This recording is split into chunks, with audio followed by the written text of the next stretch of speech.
সুপ্রভাত বন্ধুরা, আশা করি তোমরা প্রত্যেকেই ভালো আছো। তো এটা দেখে বুঝেই যাচ্ছ আজকের রেসিপিটা কি। তো এই রেসিপিটা পুরোপুরি তিস্তা নিজেই তৈরি করেছে, বাজার করা থেকে পুরো রেসিপিটা তৈরি করা টোটালটাই তিস্তা করেছে। ইভেন এই ভিডিওর ভয়েস ওভারও পুরোটাই তিস্তা দিয়েছে। তো চলো ভিডিওটা দেখতে থাকো। আজকে তোমাদের সঙ্গে শেয়ার করব কাস্টার্ড বানানোর রেসিপি। তো আজকের রেসিপিটার জন্য প্রথমেই আমি বেশ কিছু ফল নিয়ে নিয়েছি, যেগুলোর মধ্যে সবার প্রথমে নিয়েছি আপেল।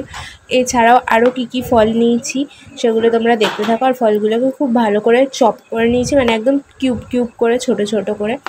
তো আশা করি ভিডিওটা তোমাদের ভালো লাগবে, তো দেখতে থাকো।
মোটামুটি ফলের সঙ্গে একটু খেজুরও মিশিয়ে নিয়েছিলাম। তো এরপর খুব ভালো করে দুধটাকে জাল দিয়ে নিচ্ছি। আর এরপরে আমি তোমাদের সঙ্গে শেয়ার করবো একটা বাদাম। এই বাদামটা হচ্ছে মানে নামটা ঠিক জানি না, মনে নেই। তো যাই হোক, এইরকম একটা চাবি দিয়ে বাদামটাকে খুলতে হয়। তো খুলে তারপর এই ভেতরের এটা খেতে হয়। বাদামটা খুব টেস্টি, আর একটু মানে ওই মিল্ক চকলেট যেটা রয়েছে না, ওটার ফ্লেভারের মতো, অনেকটা ভ্যানিলা ফ্লেভার পাওয়া যায়। তো যাই হোক, মানে এন্ড অফ দ্য ডে বাদামটা খুব ভালো। তোমরা যদি কেউ নাম জেনে থাকো অবশ্যই কমেন্ট করে জানিও।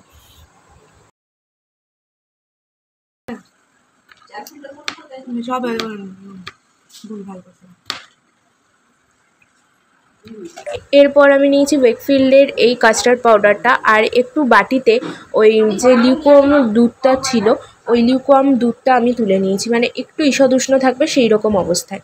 খুব গরমও নয়, আবার একেবারে ঠান্ডাও নয়। মোটামুটি এখানে আমি 1 লিটার দুধের জন্য 3 থেকে 4 চামচ কাস্টার্ড পাউডার নিয়েছি।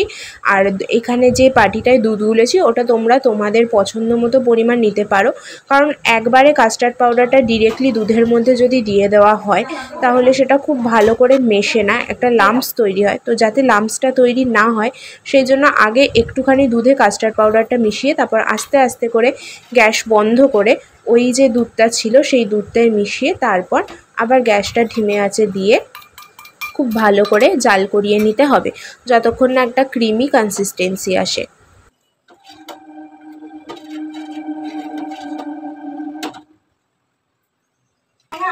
খুব ভালো করে এটা যখন জাল হয়ে যাবে, মানে খুব ভালো করে জাল নয়, কাস্টার্ড পাউডারটা দেওয়ার পর যখন খুব ভালো করে ওইটা মিশিয়ে দেওয়া হবে ওই লিকুইডটা, তারপরেই দিয়ে দিতে হবে কিছু পরিমাণ চিনি। এবার মিষ্টির পরিমাণটা তোমরা যে যেরকম খেতে চাও সেই রকম অ্যাড করতে পারো।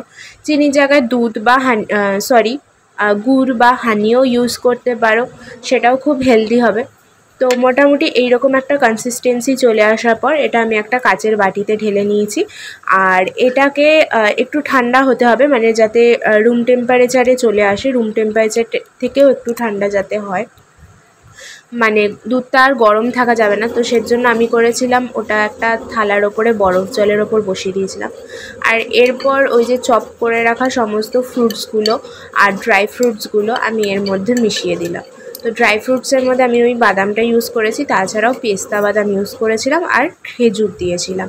আর ফ্রুটসের মধ্যে আঙুর, আপেল, বেদানা, কলা আর কিছু দিইনি, এইটুকু দিয়েই করেছি। এছাড়াও তোমরা চাইলে ম্যাঙ্গো অ্যাড করতে পারো, নাশপাতি অ্যাড করতে পারো, নিজেদের পছন্দ মতো ফ্রুট অ্যাড করতে পারো। তো এরপর এটাকে ফুড র্যাপার যে রয়েছে সেটা দিয়ে খুব ভালো করে কভার করে 4 ঘন্টার জন্য ফ্রিজে রেখে দেব। আর 4 ঘন্টা পর এটাকে সার্ভ করব। একদম নর্মাল ফ্রিজারে রাখবে, তাহলে এটা ফ্লেভারটা খুব ভালো হবে।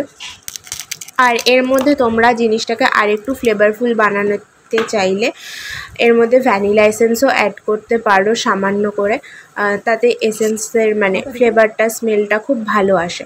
তো এরপর দেখা যাক এটা কীরকম দেখতে হচ্ছে। তো 4 ঘন্টা ফ্রিজে রাখার পরে এটা যখন ওপেন করলাম তখন দেখো কাস্টার্ডটা পুরো রেডি, আর দেখতে ভীষণ ডেলিশিয়াস লাগছিল, মানে আমার এত লোভ লাগছিল। এর ওপর দিয়ে আমি একটু পেস্তা আর ওই বাদামটাকে চপ করে ছড়িয়ে দিলাম, যাতে একটু ক্রাঞ্চি ভাব থাকে, মানে ফলের সঙ্গে ক্রাঞ্চিনেসটা থাকলে অনেক ভালো লাগবে খেতে। তো ফাইনালি এটা সার্ভ করছি। তো তোমরাও এই রেসিপিটা অবশ্যই ঘরে ট্রাই করবে আর জানাবে কেমন লাগলো। আশা করি প্রত্যেকের ভালো লাগবে। আর এরকম মানে একটা গরমের দিনে বিকেলবেলা এরকম কাস্টার্ড পেলে তো আর কোনো কথাই হবে না। তো আজকের ভিডিওটাই অবধি, টাটা।